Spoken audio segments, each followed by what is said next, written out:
some of what we've said so far. So I guess M omega is still a closed symplectic manifold.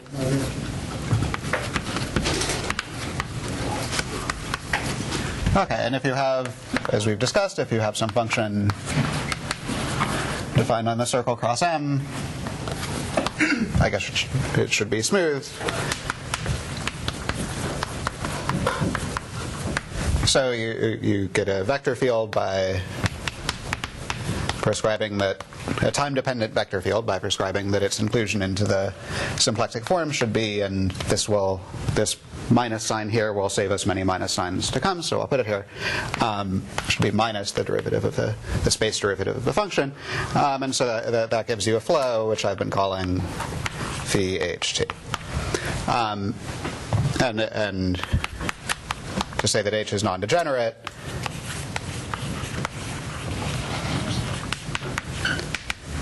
means that, well, when I take the time 1 map of this flow, the determinant, then look at any fixed point of that and ask that the linearization of the fixed point not have 1 as an eigenvalue. Okay, so we can write down, I've talked about Floor homology, and what this is it's the, formally speaking, it's the Morse homology of some so-called action functional on, well, I wrote down where you're supposed to define it in the past. I won't put you through that again, but it's defined on a suitable cover of the space of contractible loops in M. So an element of such is a loop gamma, an equivalence class of things consisting of a loop gamma and a null homotopy U of that loop. And it's defined by this formula, d2, the integral over d2 of the integral over the contracting null homotopy of omega minus, with a minus sign and then plus, because I had a minus here, plus the integral from 0 to 1 of h of t gamma of t dt. Okay, and as we've discussed, this is a critical point if and only if gamma dot equals x sub h. Now, the kind of thing that gamma is, I said out loud, it's a loop, and so it's a, and so if this loop satisfies gamma dot equals x sub h, then it will be the case that the gamma of 0 will be a fixed point of the map. Okay, so if we want to understand fixed points, we try to do Morse homology on this, and we've talked about what you get. Okay, so at least if h is non-degenerate, what you get, you can do this Morse homology story, and so you get a floor complex, Cf star of h. So I told you what it was isomorphic to, and I will make a slightly stronger statement and not really explain where it comes from, but so there is a suitably canonical isomorphism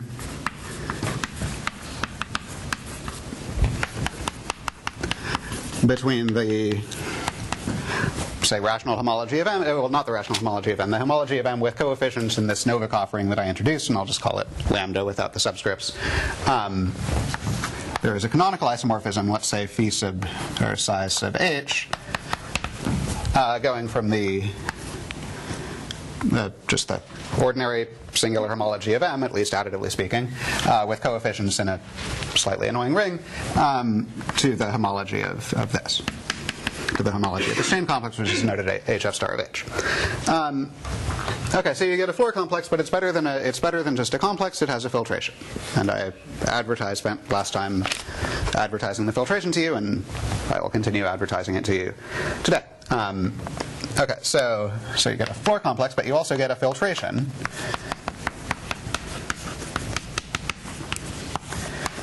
So for any real number lambda, I get a subcomplex Cf lambda of h. So the point very simply being, because we're doing Morse homology, we're defining the differential by counting gradient flow line, by counting negative gradient flow lines, and start at a critical point, follow the negative gradient flow line down, and record where you land, and necessarily you land at somewhere with lower a sub h value than you started, and that implies that that these are actually subcomplexes. And I sketched a proof last time that for if H is normalized, for H normalized, which simply means that the integral at any time slice is 0, and of course you can achieve this just by subtracting off a function of time, since that doesn't change the Hamiltonian vector field. So it turns out that one can make a very strong statement that the filtered chain isomorphism type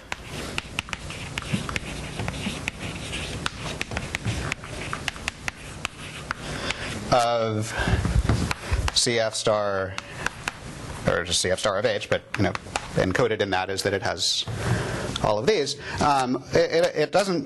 It depends on H only through the element that it represents in the universal cover of the Hamiltonian diffeomorphism group.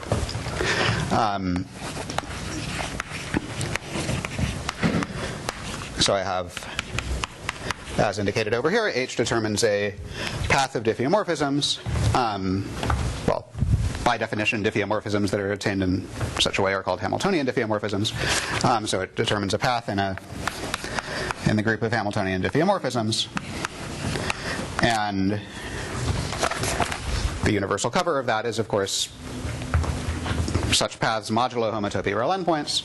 And I argued last time that actually if you take two homotopic paths in the Hamiltonian diffeomorphism group, there is actually an isomorphism, module isomorphism of the chain complexes. In particular, it's a chain map, and it's an isomorphism, and it preserves every filtration level. Okay, and well, so I wrote down the word canonical, and I underlined it here, but I didn't really tell you what I meant. Basically, what this means, when I say that there's a canonical identification of the homology, the Floer homology with the homology of the manifold, what I mean is that I write down all these other isomorphisms between the Floer homologies associated to various different Hamiltonians, and the point is simply that these commute with the continuation isomorphisms between the different Hamiltonians. And in particular, there's an implicit, as I said, if you have two different Hamiltonians giving rise to the same element in the universal cover of the Hamiltonian diffeomorphism group, I said that there's an isomorphism between those chain complexes, and that isomorphism commutes with this on homology. Okay, so I guess that was the end point of the last lecture. So I guess I kind of said it out loud. What is this? Well, so a general element of the chain complex is something of the form, is some kind of formal sum of critical points of that action functional A sub H. And there's some somewhat complicated finiteness condition so you allow certain infinite sums, and I won't. I've talked about which ones you allow before, and I won't recap that. But the requirement is that to be in the lambda filtered group, I simply require that that the value of this function on each of the critical points that arise in the linear combination should be less than or equal to lambda. Okay. So I have a big complex, CF, all of this, CF star of H. And it has various generators. Now, so lambda is sort of rising through here, and so this everything down here would be, say, CF lambda naught star of H, so I have lots of generators. Now, an honest depiction would fill this up with countably many generators in a dense way. Now, I don't want to spend the hour putting dots here, but as I raise this bar, I see more and more of the complex, and well, potentially these go down infinitely far, and these go up infinitely far. But as I raise lambda up, I see more and more of the complex. Okay, so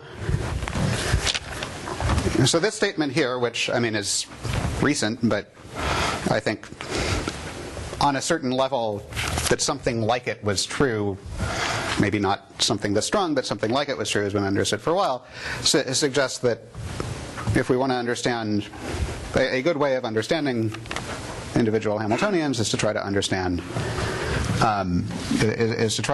the filtration on their Floer complexes, because this is a strong invariant of a element in the universal cover of the Hamiltonian diffeomorphism group.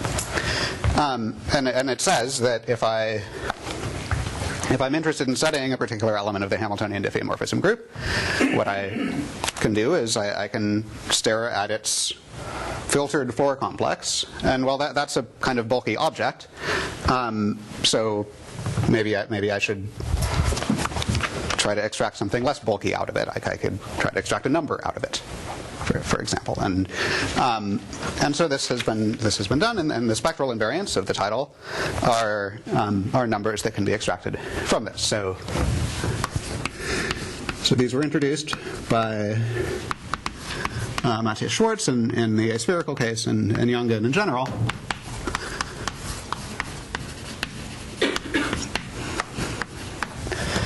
And so here's the definition. So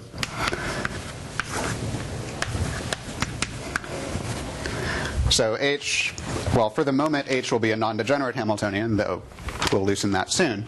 So H is a non-degenerate Hamiltonian, and I'll take a class, a homology class A.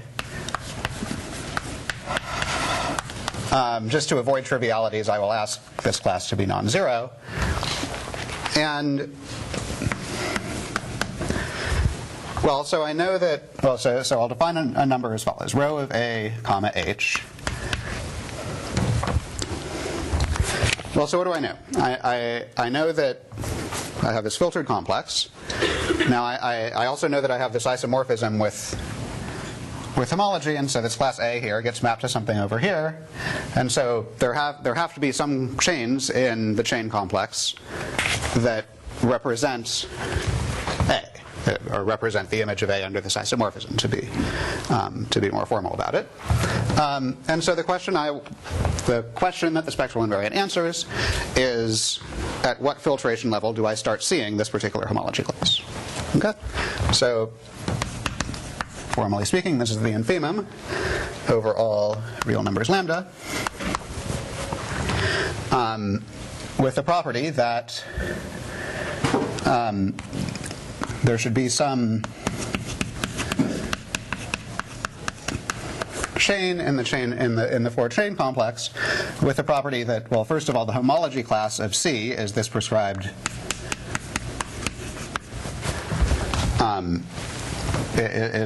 homology class. And secondly, I ask that the filtration level of C be less than or equal to lambda, so it should show up in the lambda filtered group.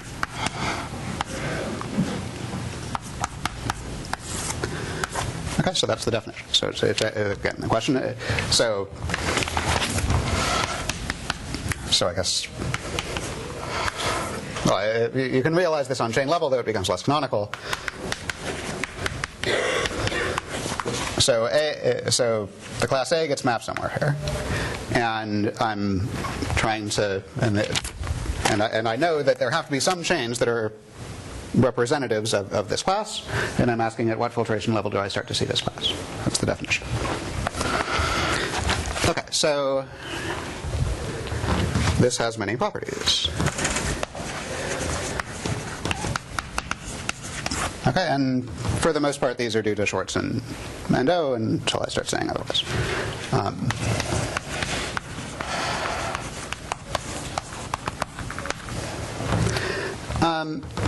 Okay, so the first property that I would like to point out,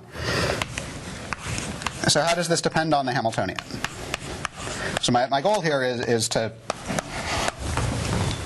get an invariant that says something interesting about the Hamiltonian. In particular, it shouldn't be the same for every Hamiltonian, which it certainly isn't. Well, so the first thing I can say is that if I change the Hamiltonian, this varies suitably continuously. So I'll write down this notation, which I used yesterday as well. So what this means is that I'm supposed to integrate from over time of the maximum of h minus k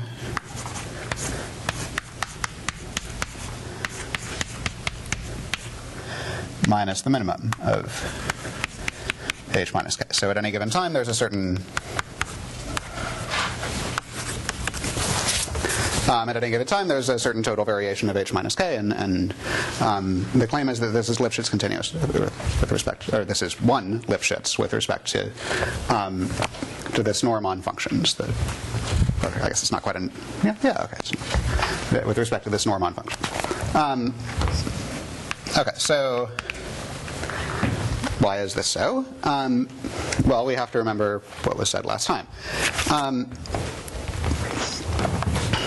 So last time I indicated how to construct this continuation map, as it's called, that goes from, say, the chain complex of H to the chain complex of K. And I emphasized that we should pay particular attention to what this does on the level of what this does to the filtration levels. So it restricts as a map. So if I want to say what it does to the lambda filtered group, well, the filtration of the image of anything with filtration level at most lambda will have filtration level. Well, if you look back in your notes from yesterday, I actually did slightly better than this, but let's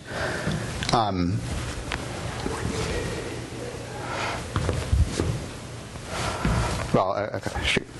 I didn't do slightly better than this, did I? Okay, so I guess you get the integral from 0 to 1 of. No, this is okay. Okay.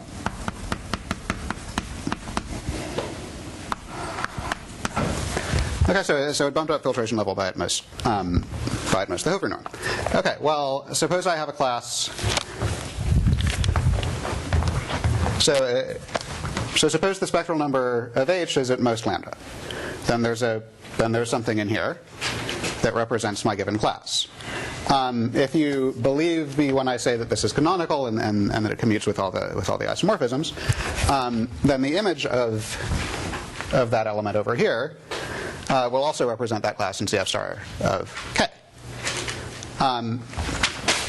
Okay, so if C in CF star of H represents what I called psi H of A, then the image of it under this map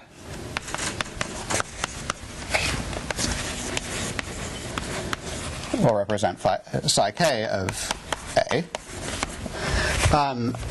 So that says that so if I've found something, so if the spectral number is at most lambda for H, then I find a representative of the class there, push it over here, and I have a representative over here. And according to this, because of this control over what the filtration level does, I will have moved up the filtration by at most a Hofer. Okay, so hence the upshot of that is that rho of AK must be at most rho of AH plus the Hofer norm. Okay, and of course there is nothing sacred about the order in which I wrote H and K, so I can switch the order. So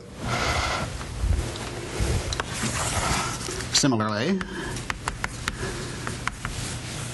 rho of AH is at most rho of AK plus the Hofer norm. Okay, and so I've now proven this. Okay. My modulo, I guess I am asking you to take some things on faith about the naturality of these maps, but beyond that, I've explained why. And I hope that's reasonably simple. Okay, so now that we have the statement, now I made this definition for H non-degenerate, but it's it follows by sort of a standard argument. You can certainly prove it using the Sard's-Mail theorem. I'm not sure if you need that, but using the Sardes-Mail theorem, you can prove that non-degenerate Hamiltonians are dense in the space of all Hamiltonians. And we have this estimate, so given any Hamiltonian, K, for example, approximate it in, I mean, you could just approximate it in the C0 sense by a non-degenerate Hamiltonian H, and then you take a limit. And so now you have a definition of the spectral number, of the spectral invariant for any Hamiltonian.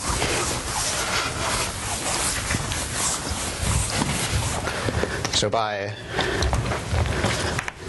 this Lipschitz property,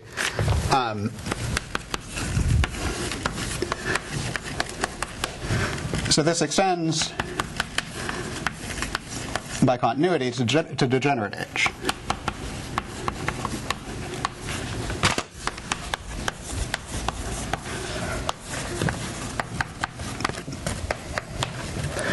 And simply because non-degenerate Hamiltonians are dense with respect to this norm. And it, of course, when you extend something by continuity, the result is still continuous, so it still satisfies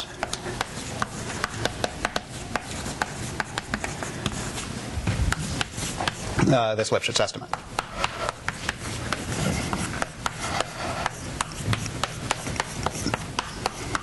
Sorry. For the chain map, didn't you have yesterday only the part of this hoop now? Yeah, okay. So is what I had less than or equal to this? This is even better. Yeah. Even better. Yeah. So okay. So strictly speaking, I didn't want to write down eta hk, but somehow this is less than this, so we're good. If memory serves. You can obtain just the maximum part. Okay. Yeah. Minimum is always positive. The maximum. Take the maximum. And yeah, so to be honest, I would have reminded you what eta sub hk was, but I just didn't want to introduce that notation. So, okay.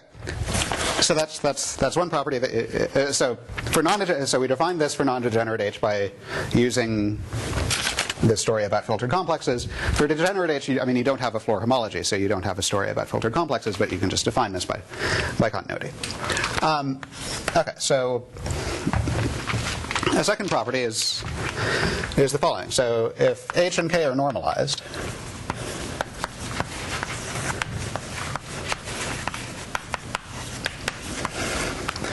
and if they represent the same element in the universal cover of the Hamiltonian diffeomorphism group, then I claim their spectral invariants are the same.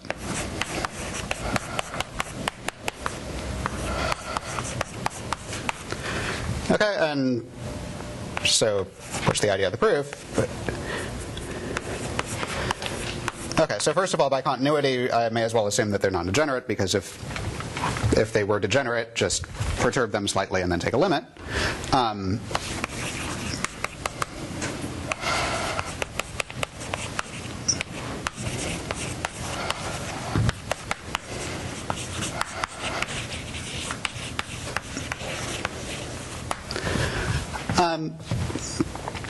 Okay, well, the idea of the proof is basically the idea of the proof that I'm giving. There are other proofs that involve sort of more complicated arguments, but the idea of new proof is that again, if you trust me about the canonical nature of this isomorphism, and if you believe this, then pretty much falls out. So again, there's a filtered chain isomorphism.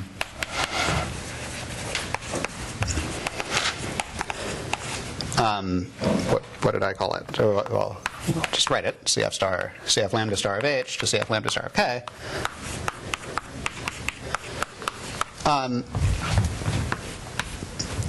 And so I argued last time that you can get this map of the whole complexes, of the entire complexes, which restrict to isomorphisms on each filtered part, and these commute up to homology with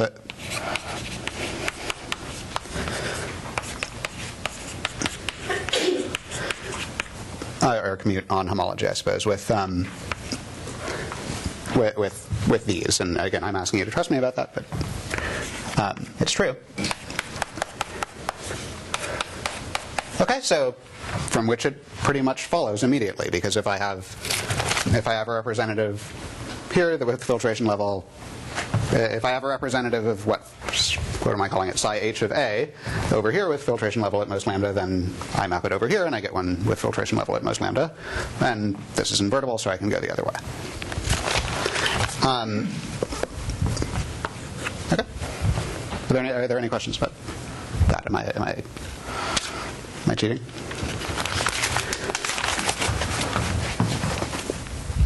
Okay, so that's good.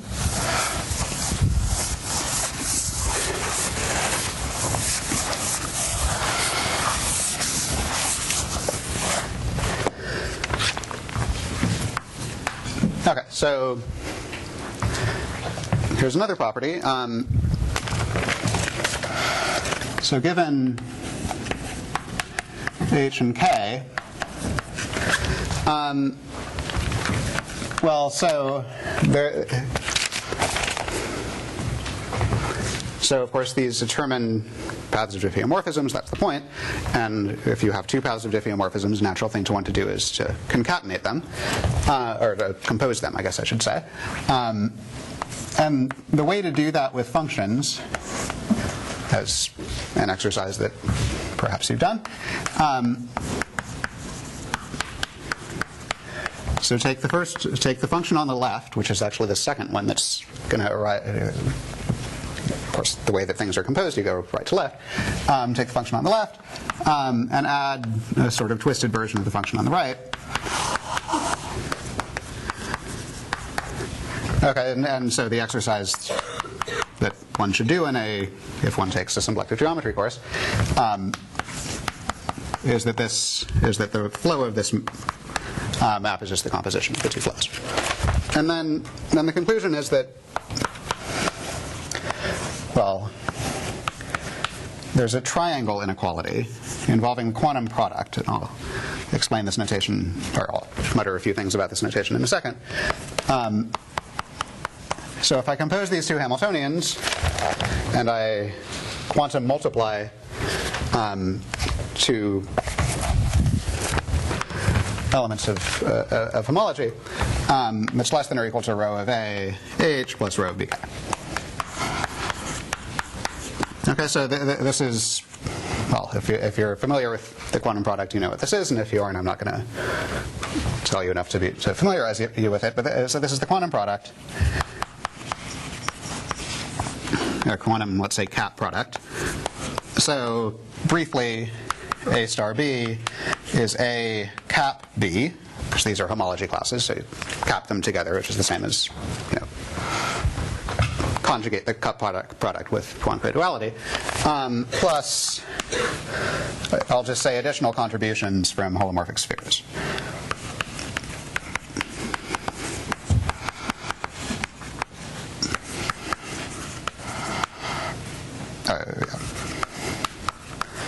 So anytime you have a Gromov-Witten invariant with a genus 0 Gromov-Witten invariant with 3 marked points, you get another, or potentially another term in this quantum product. Okay, so I can't really give a complete account of why this is, but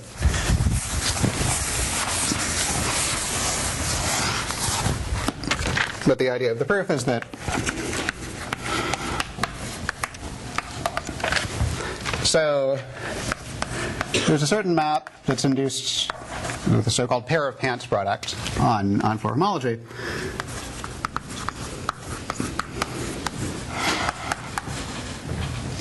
So I'll ask for 2 inputs and 1 output, and the 2 inputs will be decorated with an H and a K.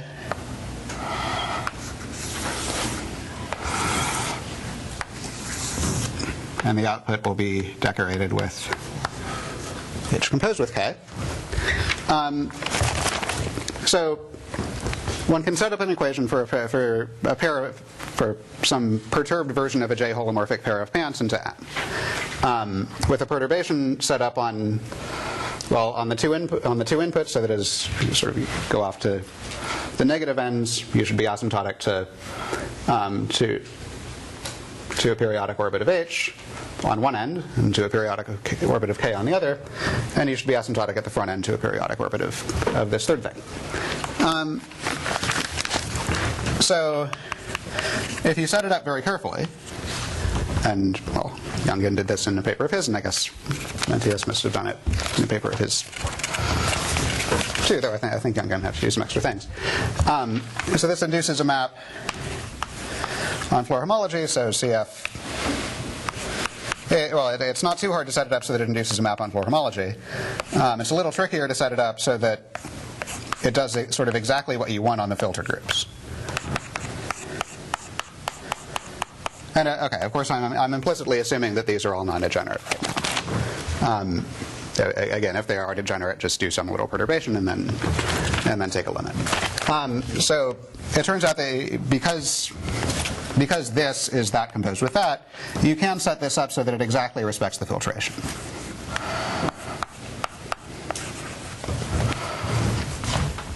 Okay, and well, so we have these.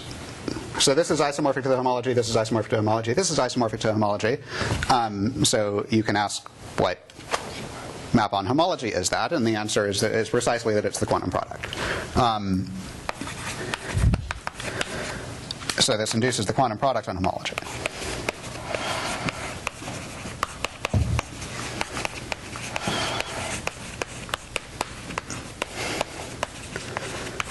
So that was proven in a sort of well-known paper of Pianik and Salomon and Schwartz. Is it known when it's equal? When these are equal? When which are Inequality. I don't think that's easy. Yeah. It's not known? Yeah. I think that. Very rare. Yeah. Yeah. I think you have to get a little lucky for this to work out so that they're equal. Yeah. Okay, so again, if you believe this, and obviously, it would take a lecture to prove it, but if you believe this, well, if I have a representative of the class A in CF star of H and a representative of the class B in CF star of K, then I send them over by this map. I get a representative of A star B in CF star of H composed K, and due to this, the filtration level of the representative of A star B that I get over here will be at most the filtration level of that plus the filtration level of that. Okay, and so this follows.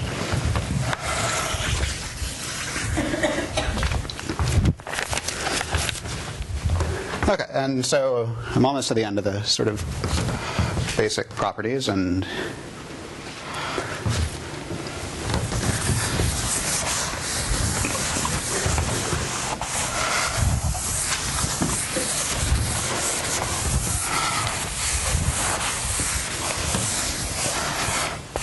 I guess I'll try that.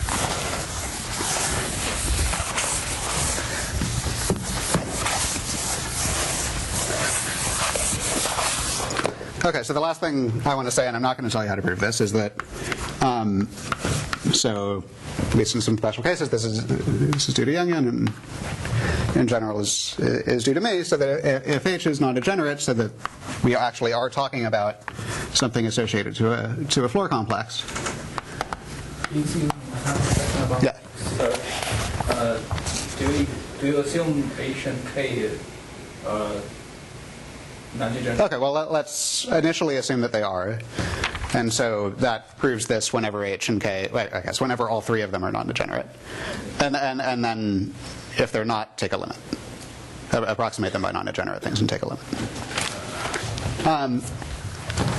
Okay, so this one, however, I actually don't know whether it's true if they're degenerate, but it is often enough to know it when they're non-degenerate. So I'll say it this way. So I have this definition, rho AH is the infimum of all lambda, so that there exists a class C in the lambda filtered group, so that the homology class of C is A under the isomorphism. Okay, so I have this homology class which I know is represented. I'm looking at them. I'm trying to find the infemal level at which it is represented. And I did say that A was non-zero. If it's zero, the answer is minus infinity. So the statement is that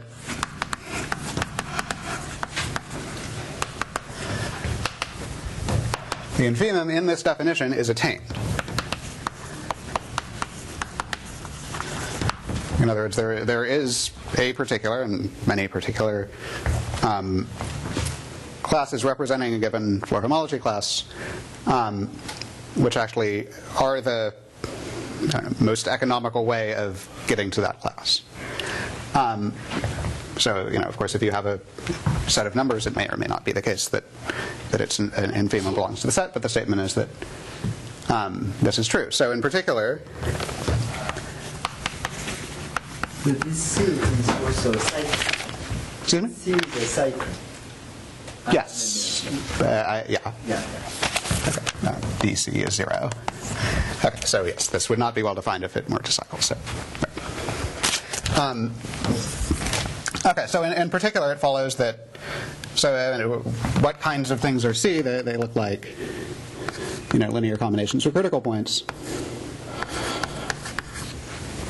And well, so C is in CF star lambda if and only if all the A sub h of lambda u's are less than or equal to lambda. So when I find this class, so that the statement is that there is a class which actually achieves this infimum, and so rho of AH is sort of the lowest filtration level at which I find that class. And well, the lowest filtration level that I find that class at is precisely the value of A sub h on the sort of highest value of A sub h that I see here. So in particular, rho of AH, well, you'd say it belongs to the action spectrum is the language that one sometimes uses. It's equal to the value of the action on some critical point. So for some gamma u in the critical set of A sub h. Okay, and that narrows things down a lot because this is, well, if h is non-degenerate at least, this is only a countable set.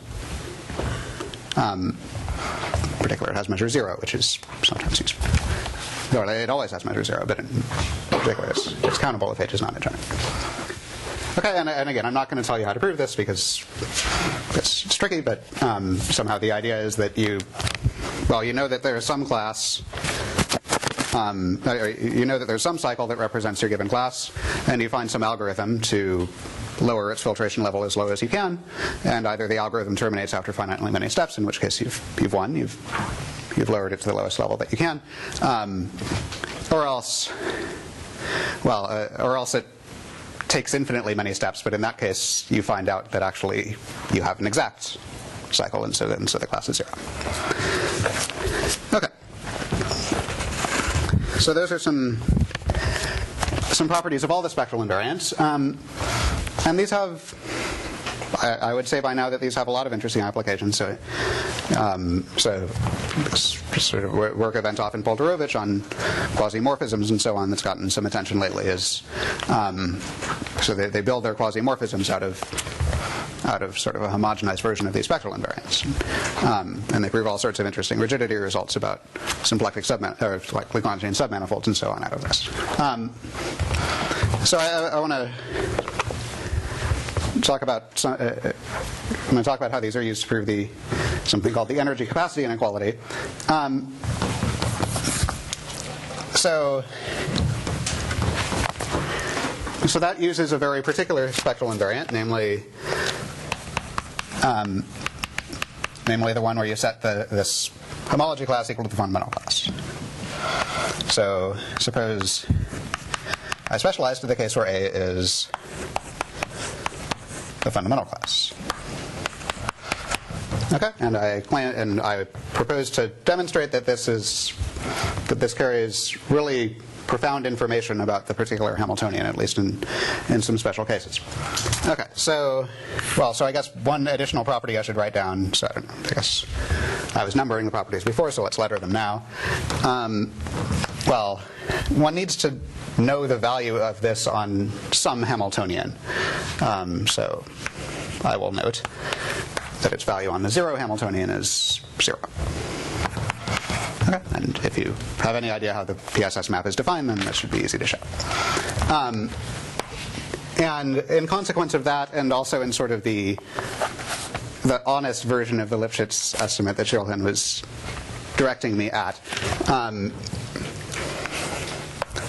oh, and also the triangle inequality I'm about to use. So this, together with some other basic things, implies that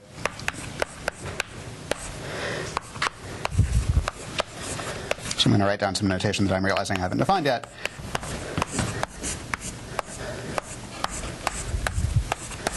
Okay, so if I have a Hamiltonian, I can sort of invert it.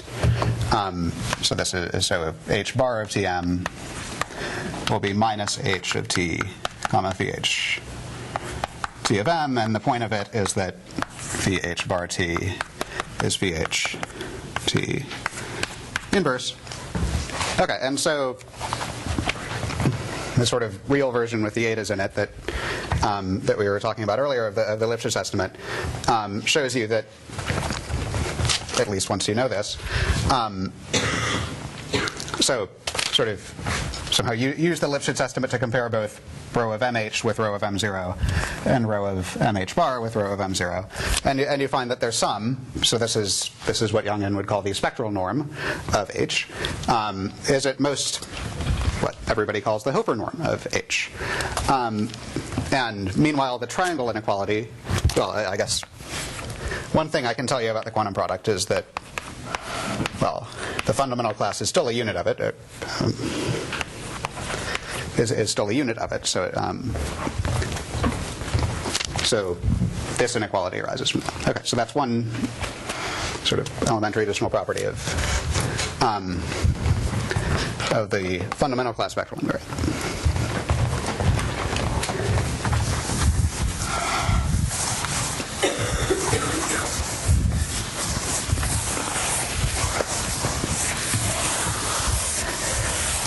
Okay, so here's sort of a more interesting one. So this is so Frauenfelder, Ginsburg, and Schlenk.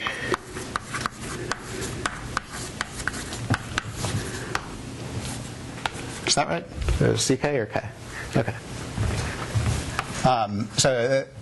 So they showed this in 2003 or so in the aspherical case, and somehow at that time maybe a little less was known about the spectral invariants, and somehow I guess I read the paper like a year and a half ago and realized that now that we know other things about the spectral invariants, you can generalize this. Yeah. Only a question is, what does that mean that if you unless H generates a loop, this inequality will always be strict in your case. This triangle inequality, if you take A and B as a unit, and H bar. Okay, so I mean, yes, right, yeah. I wasn't at first. I thought you were saying that was easy, and then I realized it's a fact, and well, we may actually see why that fact. If there's time, we'll actually see why that fact is. But yeah, exactly. If H is, that's a good point. If the time one map of H is anything other than the identity, this is strict. That's the theorem. Okay, so. So here's the statement. So suppose I have two Hamiltonians. So let's say S of H be, well, so remember H is a time-dependent function.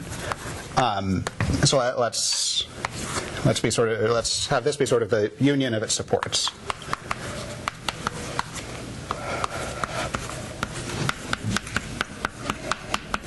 Okay, and I'm imagining that this is that somehow you have some relatively small set, and H is some function that just lives within that small set. Okay, and assume I have some other Hamiltonian K,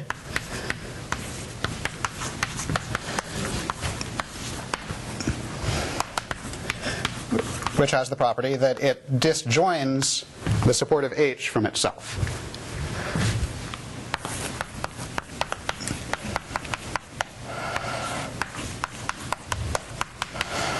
Okay, so H is localized in this little set, and I have some other function K, which of course induces a diffeomorphism, and somehow that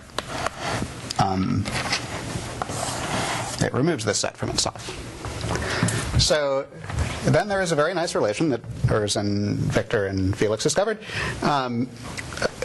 about the relationship between the spectral invariants of these two things. And actually this gets to the point that Stefan was making.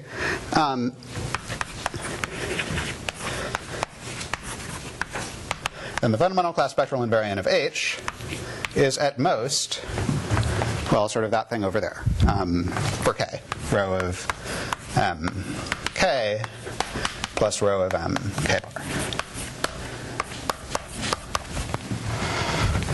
Okay, so in particular, apparently if this is non-zero, apparently if this is positive, then this is, then we have an example of an inequality in this.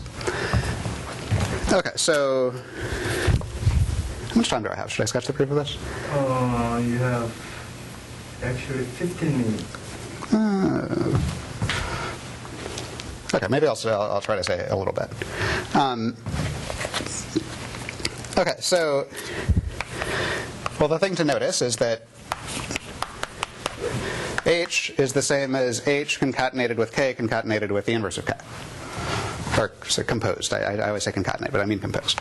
Row of M, H compose K bar. By the triangle inequality, this is less than or equal to row of M, H compose K, plus row of M K bar. Okay, so this is, well, I guess I almost have this. All I would need to know is that this is the same as that. So it would suffice to show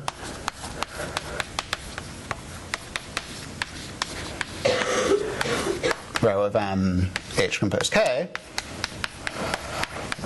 is row of MK. Under this assumption. Of course, I haven't used this assumption yet, so there's something meaningful there.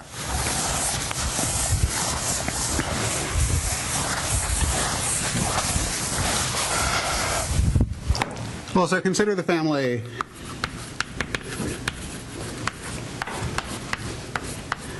so the idea somehow is that I'm going to, K is given to me and I'm going to gradually turn H on.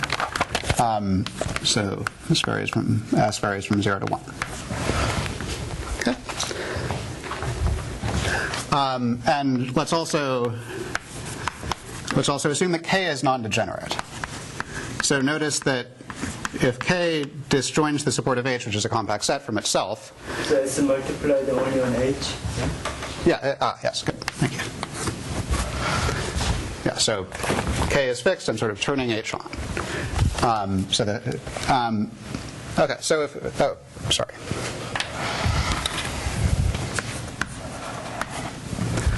Okay, so maybe initially K is degenerate, but you know, by assumption it disjoins the support of H from itself.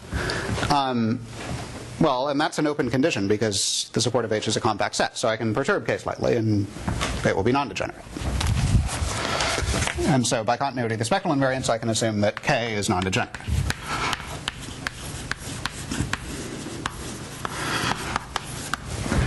So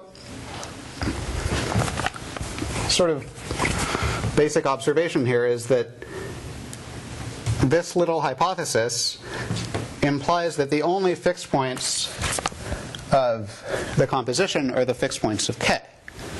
So the point being that, so if P is in the support of H, then, well, by assumption, the assumption on K is that it moves things in the support of H off of themselves. So apparently phi K1 of P is not in the support of H. Well, and then what this thing tells me to do is to sort of do K and then, or at least the time one map says do K and then do phi K1 and then do the time one map of this. But if I'm out here, then H is 0 on me, and so the time one map of SH just sits still.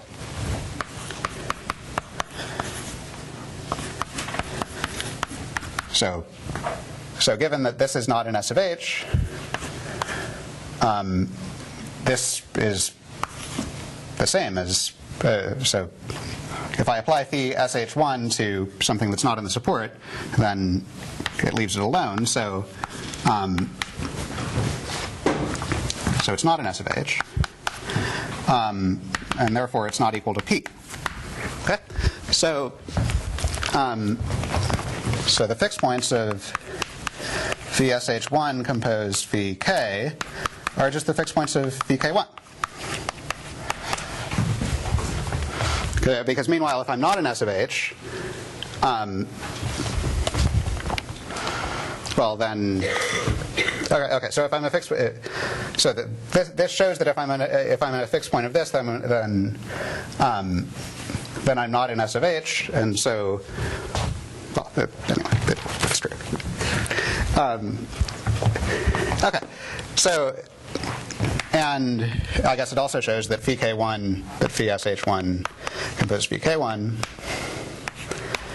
restricted to a neighborhood of the fixed points. So again, H is dead 0 out here, so this is just phi K1 restricted to a neighborhood of the fixed points.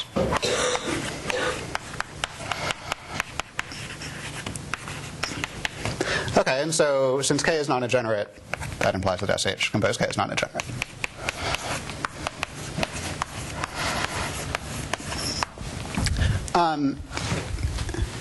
The other thing that it implies, and I won't go through the calculation of this, but it's true, is that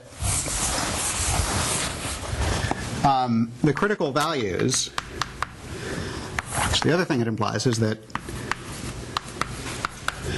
the critical values of SH composed K equal the critical value, I guess, of A, the action of SH composed K, actually equal to the critical values of AK. Okay, so now what do we know? Well, so by this, so the spectral invariant of all of these is in there. The spectral invariant is also a continuous function. Oops.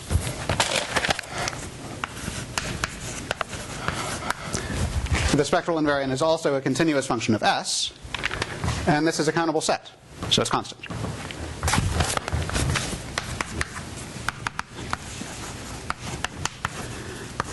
And so the spectral number of K is the spectral number of H composed K. Okay, so then I go back here into the triangle inequality and I substitute that equation in here, and I have precisely this this formula, which again was observed by Brown, Falder, Ginsburg, and Schlegel in the spherical case, and it's sort of not too hard.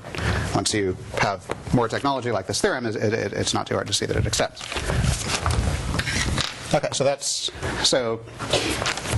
is saying that I think this really articulates the notion that this invariant sees interesting things about the dynamics of the Hamiltonian.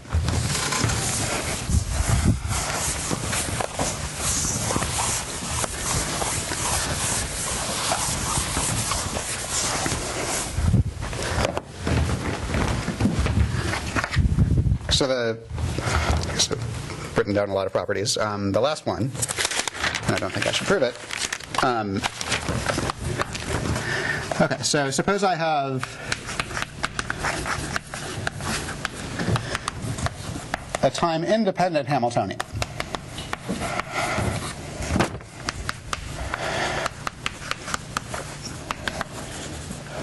So that with no non-constant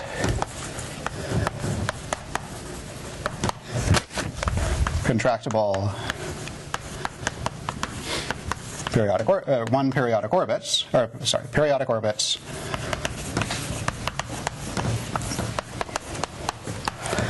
of period less than or equal to 1.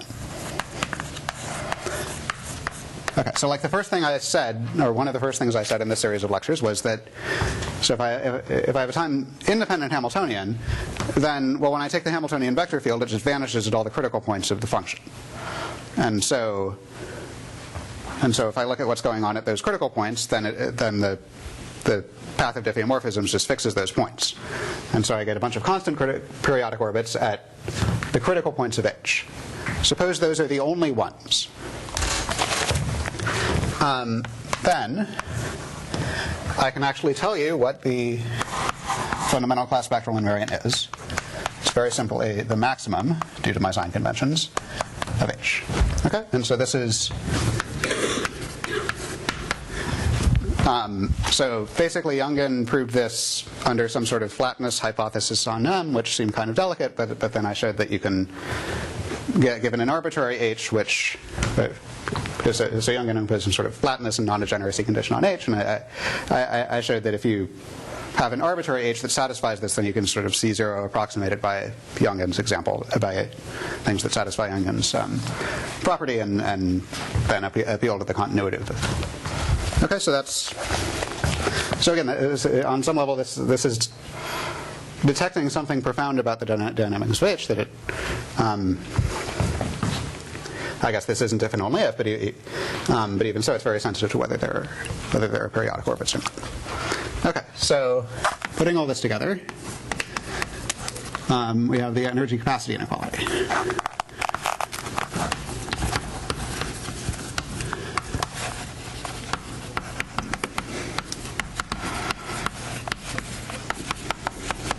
Okay, so in the case of R2N, this was proven by Hofer and Gender in like the early 90s.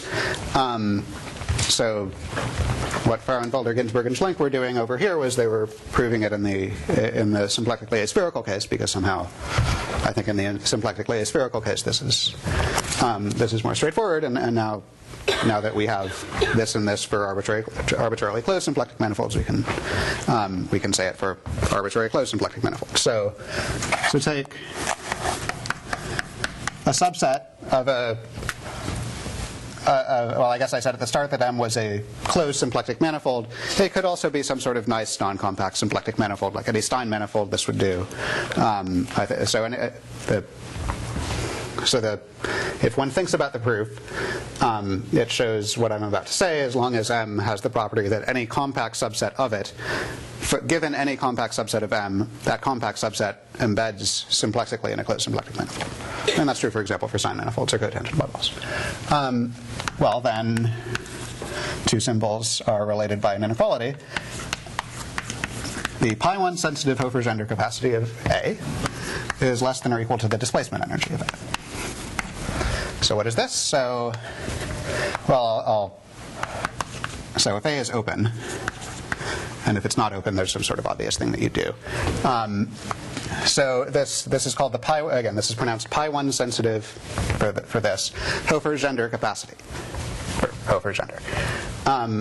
So if A is open, this is the supremum of the maximum of H over, well, fortunately I kind of already wrote it down, H. So H should be supported in A.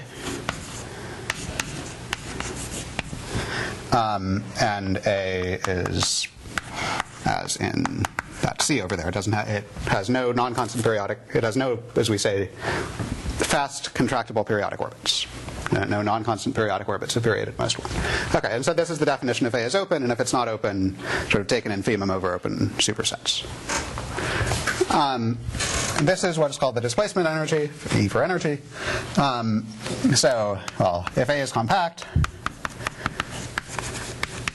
it would be equal to the infimum of all the Hofer norms of k's with the property that phi k1 k bar is less than or equal to the Hofer norm of k. Okay, so this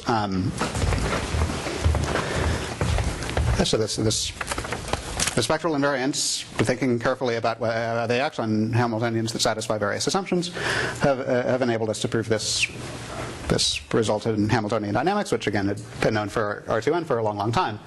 That seemed quite a bit harder for general symplectic manifolds. Now, I will note, I guess another thing I should mention is that Schlenk proved this with a 4 in front. Okay?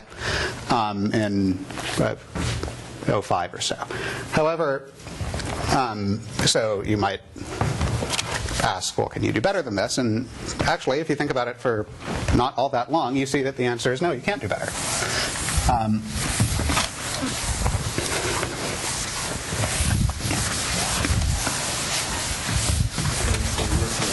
Oh, I have to wrap it up? Okay.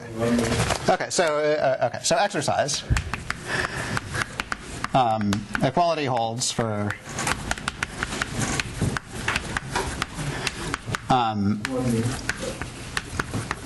the ball of radius r in R2n.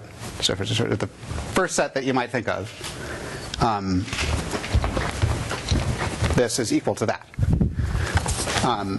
Okay, so apparently you're not going to do better. Okay, so I'll just quickly mention. Well, so this has various corollaries. Well, so including some rather classical ones like. So the Hofer norm, and actually the line of argument shows that Young and spectral norm